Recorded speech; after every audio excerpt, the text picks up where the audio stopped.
우리 이 시간 하나님께서 우리에게 주시는 말씀, 오늘은 본문을 두 군데 읽도록 하겠습니다. 먼저 구약성경 신명기 6장입니다. 신명기 6장 4절에서 9절까지의 말씀을요, 우리 한 목소리로 같이 읽도록 하겠습니다. 6장 4절에서 9절까지의 말씀을 제가 대표로 읽겠습니다. 이스라엘아 들으라. 우리 하나님 여호와는 오직 유일한 여호와이시니 너는 마음을 다하고 뜻을 다하고 힘을 다하여 내 하나님 여호와를 사랑하라. 오늘 내가 내게 명하는 이 말씀을 너는 마음에 새기고 내 자녀에게 부지런히 가르치며 집에 앉았을 때에든지 길을 갈 때에든지 누워 있을 때에든지 일어날 때에든지 이 말씀을 강론할 것이며 너는 또 그것을 내 손목에 메어 기호를 삼으며 내 미간에 붙여 표로 삼고 또 내 집 문설주와 바깥문에 기록할지니라. 아멘. 마가복음 말씀 보도록 하겠습니다. 신약성경 마가복음 10장 13절에서 16절까지의 말씀, 성경에 있는 분들은 찾아주시면 좋겠습니다. 마가복음 10장 13절에서 16절까지의 말씀 역시 제가 읽겠습니다. 사람들이 예수께서 만져주심을 바라고 어린아이들을 데리고 오매 제자들이 꾸짖거늘 예수께서 보시고 노하시어 이르시되 어린아이들이 내게 오는 것을 용납하고 금하지 말라. 하나님의 나라가 이런 자의 것이니라. 내가 진실로 너희에게 이르노니 누구든지 하나님의 나라를 어린아이와 같이 받들지 않는 자는 결단코 그곳에 들어가지 못하리라 하시고 그 어린아이들을 안고 그들 위에 안수하시고 축복하시니라. 아멘. 유아세례와 공동체라는 제목으로 말씀 전하도록 하겠습니다. 오늘은 유아세례가 있는 날이 아닙니다. 다음 주에 유아세례가 있는데 유아세례를 앞두고 우리 공동체가 어떤 모습을 좀 가져야 되는지 묵상해 보려고 합니다. 참고로 지난달에 세례와 공동체라는 제목으로 말씀 전했었죠. 중직분들이 많이 계시고 그리고 셀리더분들이 많이 계시는 자리이다 보니까 일부러 성례와 좀 관련해 가지고 몇 주 동안 여러분들과 말씀을 좀 나누고 싶었습니다. 오늘은 유아 세례에 대한 말씀입니다. 유아 세례에 관련해 가지고 말씀을 전하려고 평소에 자주 인용하고 찾아보는 웨인 그루뎀이라는 신학자의 책을 좀 살펴봤습니다. 그런데 깜짝 놀랐습니다. 왜 놀랐냐면 그 사람이 유아 세례를 반대했기 때문입니다. 당연히 이제 제가 자주 인용하는 사람이고 그리고 당연히 거기에 대해서 근거를 대줄 만한 여러 가지 주장을 할 줄 알고 찾아봤는데 이 웬걸 반대하는 겁니다. 잘못 찾은 거죠.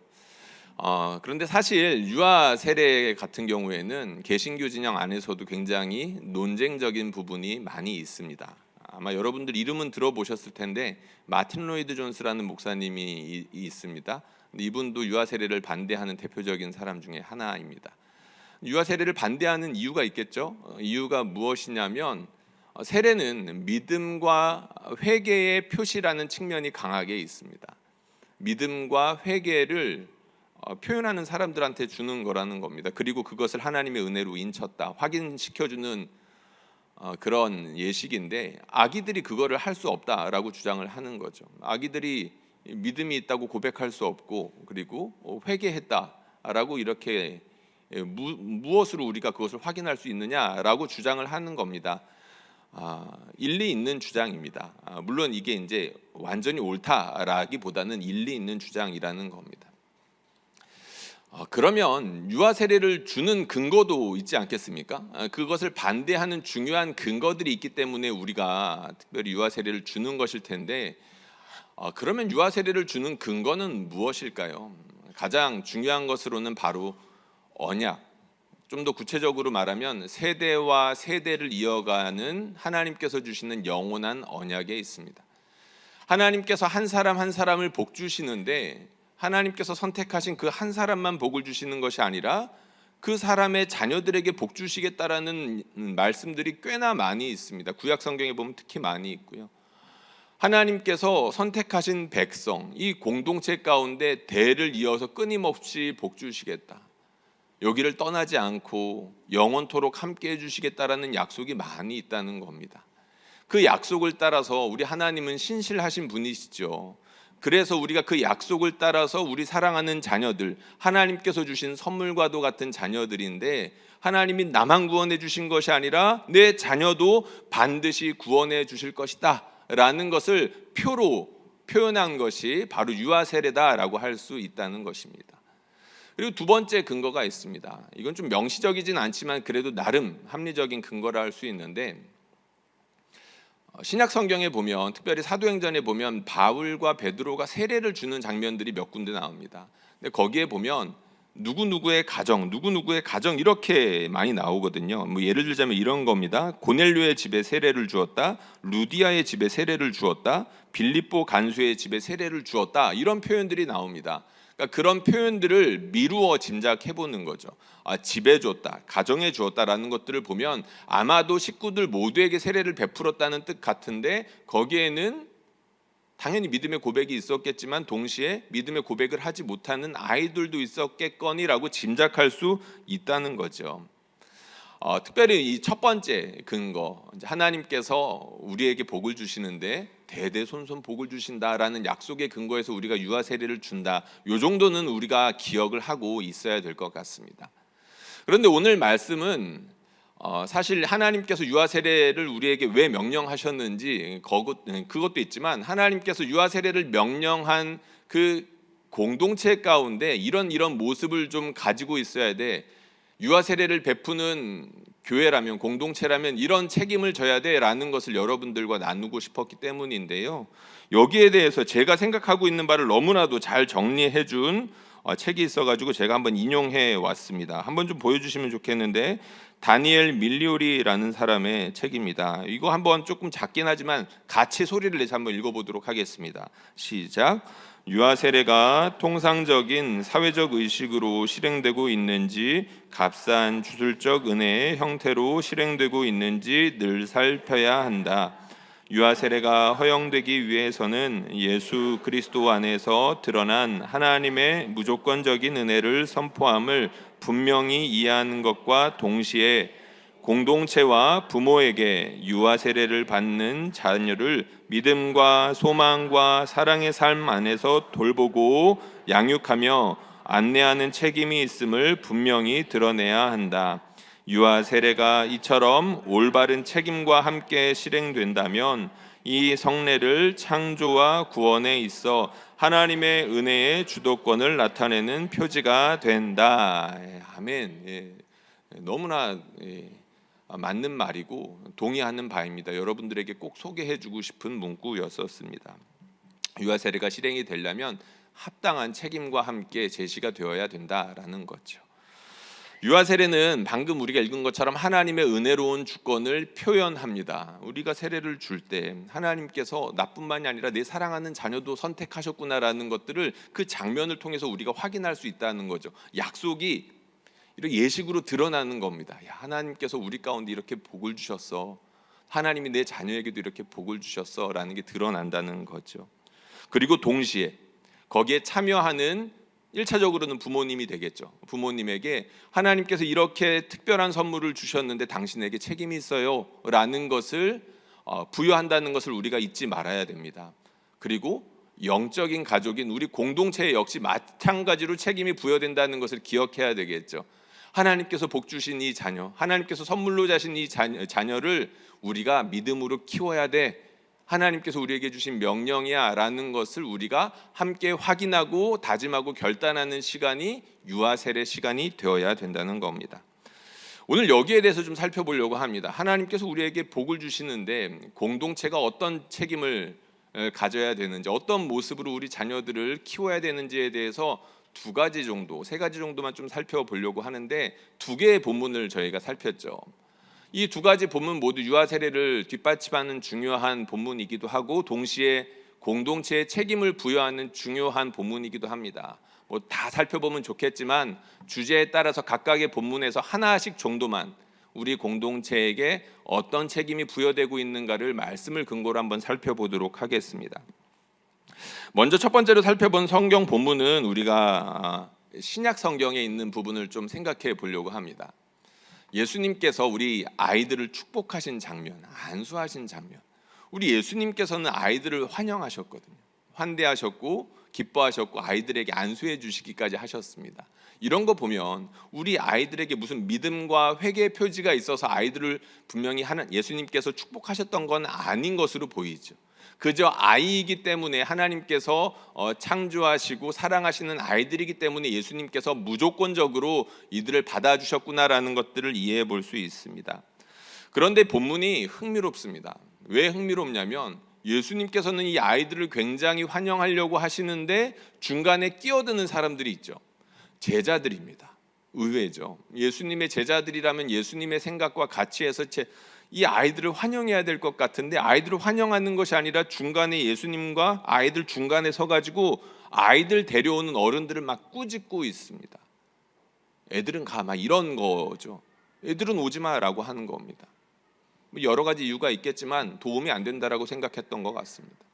예수님께서 지금 하나님 나라 운동하셔야 되고 빨리 예루살렘 올라가가지고 권력을 잡으셔야 되는데 아이들이랑 뭐 시간 보낼 그게 없어라고 이렇게 판단했던 거겠죠. 이게 어디에서 좀 더 구체적으로 드러나냐면 바로 다음 본문에서 나옵니다. 오늘 우리가 읽지는 않았지만 예수님께서 아이들을 축복하신 장면 다음에 누가 나오냐면 젊은 부자가 나옵니다. 젊은 부자 청년이 나오는데 여러 면에서 오늘 우리가 읽은 본문과 대비가 됩니다. 예수님께서는 아이들을 환영하셨는데 그 젊은 부자는 어떻게 합니까?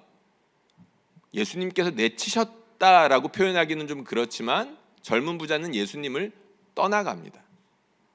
제자들의 반응 역시 그렇습니다. 제자들은 아이들을 꾸짖었죠. 애들은 가라라고 했다라고 했는데 이 젊은 부자에 대해서는 상당히 호의적이었던 것으로 보입니다. 아이들이 쓸모없어서 가라라고 했다고 한다면 젊은 부자를 호의적으로 대했던 이유도 마찬가지겠죠. 쓸모가 나름 있다라고 생각을 한 겁니다. 실제로 당시에는 신학적으로도 하나님께서 복 주시는 사람들이 부자야. 그리고 이 사람은 하나님의 말씀을 잘 지켰다라고까지 표현을 하고 있거든요.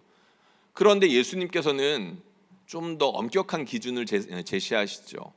네가 가진 재물들 다 가난한 자들 나눠주고 나한테 와.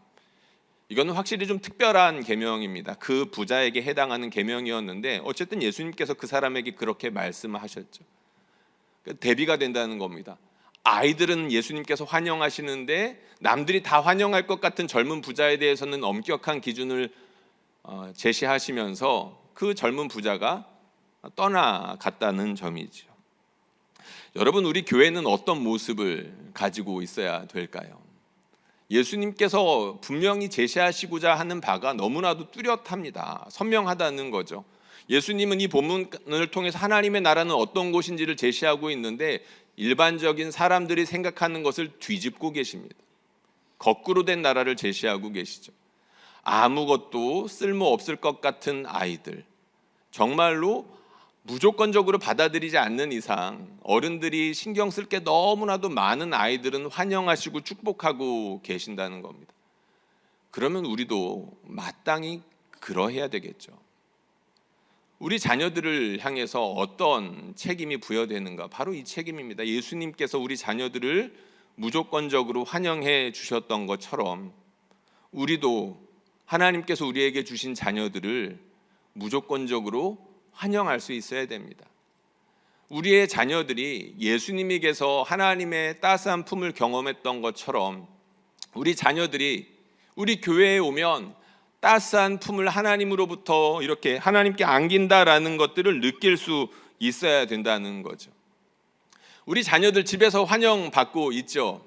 그런데 이거는 집집마다 좀 다른 것 같습니다. 정말 천차만별인 것 같습니다. 우리 자녀들이 집에서 이렇게 환영받고 사랑받고 그러면 다 좋겠지만 그렇지 못한 자녀들이 많다는 것 정도는 우리가 알고 있어야 되겠습니다. 실제로 많이 그렇죠.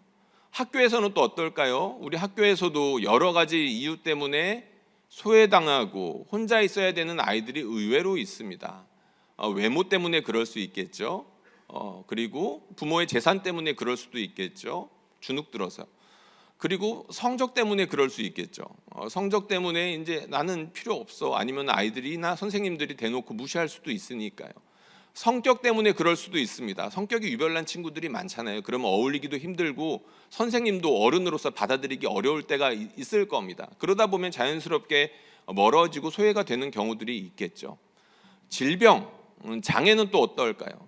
당연히 질병과 장애 때문에 우리 아이들이나 친구들이나 선생님들에게 조금 멀어지거나 아니면은 대놓고 무시를 당하는 일들이 있을 수 있겠죠. 그러면 이러한 아이들이 교회에서는 어떤 대접을 받아야 되겠습니까? 적어도 교회에서만큼은 그런 조건을 초월해서 너는 존재 자체만으로도 귀해 라는 것을 우리 아이들이 느낄 수 있어야 되지 않겠습니까? 우리 갓난 아이들로부터 해가지고 하나님께서 우리에게 선물로 주신 이 모든 아이들이 교회에만 오면 야, 내가 이렇게 환영받는구나, 나는 너무나도 귀한 존재구나 라는 것을 어른들로부터 그 느낌을 받을 수 있어야 된다는 겁니다. 몇 주 전의 이야기입니다. 저희 아이들 셋이 있죠. 우리 아이들이 토요일 날 GHVS를 갑니다. 참고로 아이가 셋이면 GHVS를 무료로 받을 수 있습니다, 여러분. 얼마나 좋아요. 예. 우리 아이들이 이제 무료로 그렇게 큰 혜택을 받고 있는데, 그날 이제 GHVS를 갔다 오면서 큰 아이가 먼저 이렇게 이야기를 합니다. 엄마, 내가 비전스쿨에서 밥을 3끼를 먹었어요 라고 하는 겁니다. 밥을 3끼를 먹었답니다. 그런데 재밌게도 둘째가 들어오면서 엄마 오늘 밥이 너무 맛있었어요. 그 옆에서 듣던 막내가 엄마 나도 오늘 밥을 너무 맛있게 먹었어요. 마침 그날 제가 토요일이었는데 교회에서 밥을 먹었습니다. 교구장, 남성 교구장님들 그리고 담임 목사님이랑 같이 밥을 먹었었는데 그날 메뉴가 하이라이스였습니다. 기억하시는 분들 있으시죠? 너무 특별한 하이라이스였는데 저희도 먹으면서 너무 맛있어가지고 집에 가서 저도 그 얘기를 했었거든요. 근데 마침 그 얘기를 하는데 아이들이 맛있었어요 하니까 저희도 너무 신기한 거죠. 아이들이 밥을 먹으면서 무슨 생각했을까요? 와, 맛있다, 그 정도 생각했겠죠. 뭐 더 깊이 생각했겠습니까? 그런데 밥을 먹으면서 아마 우리가 환영받고 있구나라는 것들을 말로 표현하지는 않더라도 충분히 느끼고 있었을 것입니다. 내가 교회에 가면 사랑받는구나 라는 것을 충만하게 느꼈을 것입니다. 감사하죠. 저는 교육자로서 여러분들한테 정말로 너무 고마운 게 있습니다. 그것이 무엇이냐면 이제 제 개인적인 이야기이지만 저희 아이들이 눈치 보지 않고 교회를 다닐 수 있어서 얼마나 감사한지 모릅니다. 아마 여러 교회들을 다녀보신 분들은 알겠지만 교회들마다 분위기가 좀 다르죠. 그래서 이제 담임 목사님의 자녀라든지 부교육자의 자녀라든지 이 아이들이 교육자의 자녀라는 이유만으로 눈치를 보는 일들이 왕왕 생깁니다. 너는 아버지가 목사님인데 예배 시간이 이러면 되겠어? 대표적인 게 이제 그런 게 되겠죠. 그렇게 이제 하나, 두 개, 세 개 이렇게 기준들이 높아지고 그리고 꾸중하는 일들이 생겨나게 되면 어떻게 될까요? 우리의 자녀들이 자연스럽게 눈치가 생기겠고 그러면서 이제 교회 오는 것이 조금씩 불편해지겠죠. 그런데 저희 애들은 그런 게 하나도 없습니다. 벌써 이제 수년째 교회를 섬기고 있는데 우리 아이들이 교회를 너무 좋아합니다. 특히 이제 저희 막내 같은 경우에는 아이 갓난아기 때 왔었으니까요. 거의 모교회라고 해도 사실 다르지 않은데 이 교회가 엄마의 품같이 너무나도 좋고 따뜻하게 그렇게 자신을 맞아준다는 것을 너무나도 잘 알고 있습니다. 여러분, 그 비전스쿨 뿐이겠습니까? 시니어 어르신들로부터 해가지고 우리 젊은 우리 부부들에 이르기까지 우리 어른들의 시선 하나하나와 태도 하나하나가 우리 자녀들이 그렇게 내가 이곳에만 오면 환영받는다라는 느낌을 주는 중요한 근거들이 되겠죠. 우리 교회는 잘 하고 있습니다. 그러나 완벽한 것은 아니겠죠. 말이라는 것에 대해서, 행동이라는 것에 대해서 완벽할 수 있는 사람은 아무도 없고 교회도 마찬가지일 것입니다. 우리는 이 부분에 있어서 정말로 좋은 교회 다니는 것에 대해서 감사해야 되겠지만 동시에 더 많은 아이들이 이곳 가운데에서 환영받고 사랑받는구나라는 느낌을 줄 수 있도록 최선을 다해야 되겠습니다. 바라기는 저와 여러분들이 그렇게 우리 주님의 품의 역할들을 잘 감당할 수 있기를 주님의 이름으로 축복합니다. 두 번째는 오늘 우리가 구약 성경 신명기에서 읽은 이 신명기 6장 4절로부터 9절에 나오는 본문을 통해서 우리가 좀 확인해 볼 수 있는 내용인데요. 유아 세례를 베푸는 공동체라고 한다면 최선을 다해서 말씀을 가르쳐야 됩니다. 오늘 우리가 읽은 신명기 6장 4절에서 9절 사이에 보면 먼저 하나님을 사랑하라는 말씀이 나오죠. 이거는 자녀들, 어른들에게만 해당되는 게 아니라 하나님의 백성들 모두에게 주어진 말씀인데 하나님을 사랑하라라고 말씀하십니다. 그런데 성경에는 언제나 그렇듯이 이 사랑하라는 말씀은 하나님의 말씀을 듣는 것과 연결이 되어 있습니다. 오늘 우리가 읽은 말씀에도 보면 말씀을 마음에 새겨라 라는 부분이 나오거든요. 하나님을 사랑하라, 그리고 하나님의 말씀을 마음에 새겨라. 사실 이건 어려운 내용이 아닙니다. 사랑한다면 상대방의 말에 귀를 기울일 수밖에 없습니다. 심지어 사랑한다면 상대방이 말하지 않더라도 귀를 기울이고 있을 수밖에 없죠. 마음이 그쪽을 향하게 되어 있습니다. 활짝 열려 있다는 거죠. 하나님이 그 말씀하시는 겁니다. 야, 내가 너희를 많이 사랑해. 너희도 나를 많이 사랑해야 돼. 그러려면 귀를 열어, 마음을 열어. 그 이야기 하시는 거거든요.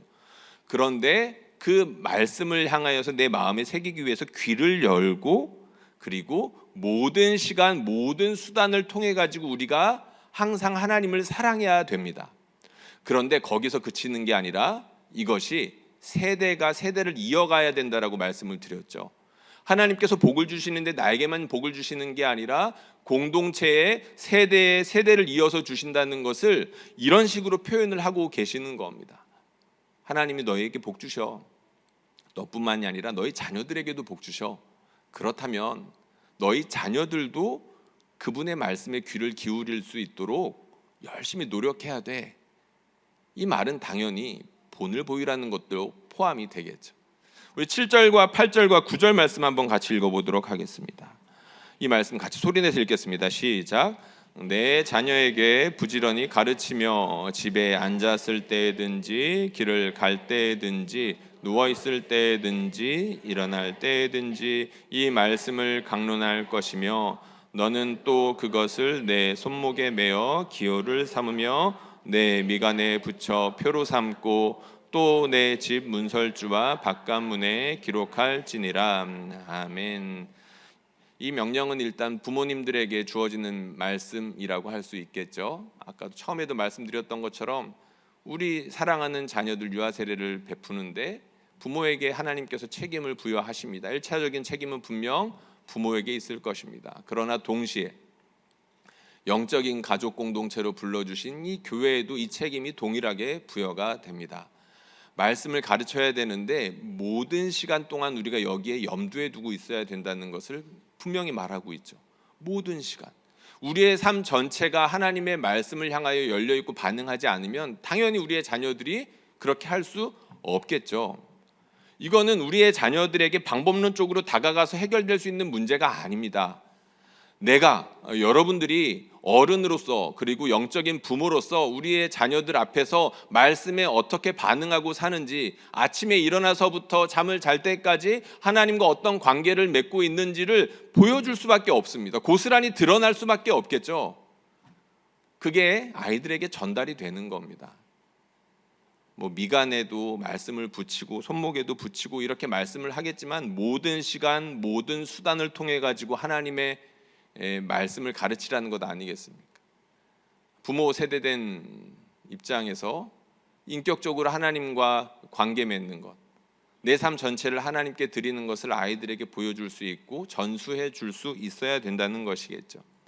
오늘은 교회에 대한 이야기에 좀 집중한다고 말씀을 드렸는데요, 마땅히 우리 교회가 그리해야 될 것입니다.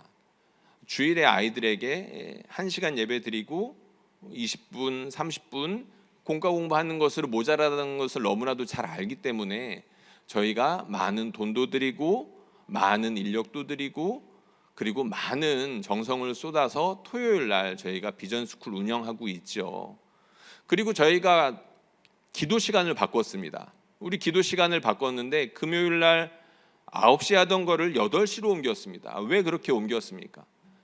잠시라도 한 명이라도 더 우리 아이들에게 기도를 경험시키기 위해서입니다. 물론 직장을 다니는 어른들에게는 이게 좀 불편할 수 있습니다. 시간이 조금 애매할 수 있거든요. 퇴근하고 밥도 못 먹고 교회에 와야 되는 그런 불편함을 감수해야 될 수 있습니다. 근데 그럼에도 불구하고 우리가 그렇게 하기로 결정한 중요한 이유는 무엇인가요? 우리 자녀들이 기도 조금이라도 기도를 맛봤으면 좋겠다. 심지어 교회에 와가지고 웃고 떠들고 먹고 마시는 것만 하더라도 어른들이 기도하는 것들을 통해서 기도가 무엇이구나라는 것들을 느낄 수 있고, 그것들이 그들의 몸과 마음에 스며들게 하기 위해서 우리가 금요일 날 시간을 옮긴 거죠. 그래서 우리가 그렇게 하는 겁니다. 그래서 우리의 자녀들에게 어떻게든 말씀을 좀 더 가르치고, 조금 더 기도를 가르치고. 하나님 사랑하는데 왜 말씀과 기도를 강조할까요? 하나님의 은혜가 말씀과 기도라는 수단을 통해서 나타나기 때문입니다. 그래서 열심히 그 은혜의 수단들을 우리가 활용하는데, 우리의 자녀들 역시 그 은혜의 수단에 가까워질 수 있고 몸에 익숙해질 수 있도록 말씀을 가르치고 기도를 참여시키고 하는 일들을 우리가 감당하는 것이겠죠. 이 일들에 대해서 우리가 같이 한 마음이 되어야 되겠습니다. 참 감사한 교회입니다. 마지막으로 우리가 우리 자녀들을 이렇게 환영하고 모든 시간, 모든 방법을 통해서 말씀을 가르쳐야 되고, 이 모든 것에 대해서 더해서 한 가지 더 필요한 것이 있습니다. 그것이 무엇이냐면 바로 기다림입니다. 모든 성장에는 시간이 필요합니다. 우리 아이들은 자라나죠. 키와 몸이 자라납니다. 어느 순간에 보면 쑥쑥 자라납니다. 저희 막내가 쑥쑥 크는 거 보면 너무 아쉽기도 하고, 언제까지 저렇게 클까 싶기도 합니다. 때로는 무섭기도 하고 아쉽기도 하고 그렇습니다. 영적으로도 마찬가지겠죠. 우리 아이들은 영적으로 자라납니다. 자라나는데 당연히 자양분이 필요하겠죠. 그런데 시간도 필요합니다. 여러분, 많은 수고들 중에 뭐가 제일 힘들까요? 여러 가지가 있겠지만 힘든 것 중에 하나가 아마 기다림 아닐까 싶습니다. 변화가 없는 아이들 기다려줘야 되는 것, 고역이겠죠. 성장이 없는 아이들 기다리는 것, 고역일 겁니다. 심지어 고통스러울 수도 있겠죠. 유아 세례를 베푸는 교회라고 한다면, 적어도 유아 세례를 베푸는 교회라고 한다면 우리의 자녀들이 변화가 더디고 성장이 더뎌 보인다라고 할지라도 영적인 부모로서 여유를 가지고 기다려줄 수 있어야 됩니다. 아무리 힘들고 많은 시간이 소요된다 할지라도 기다려줘야 됩니다. 혼자서는 힘들기 때문에 같이 해야 됩니다. 혼자서 기다리는 것은 많이 심심하잖아요. 힘들고. 그래서 옆에서 붙잡아 줘야 됩니다. 야, 너 아들이 요새 교회 안 나오는 것에 대해서 같이 마음도 힘들어 해야 되고, 교회는 나오지만 마음은 떠나 있는 우리 자녀들 보면서 내 자녀가 아니더라도 옆에서 같이 마음 써주고, 그런 일들을 우리가 함께 해야 된다는 거죠. 지난주에 성례식이 있었습니다. 성례식이 있었는데 이제 장년들과 우리 청소년들, 청년들 대상으로 했었죠. 세례와 학습과 입교식이 있습니다. 그 중에서 입교식은 사실 유아 세례와 짝을 이루는 거죠. 입교와 유아 세례가 짝을 이루는데, 그 입교 시간을 통해서 우리가 눈여겨봐야 되는 게 있습니다. 우리 아이들의 신앙 고백입니다. 우리 아이들의 신앙 고백 때문에 입교하는 친구들에게는 반드시 간증문을 받습니다.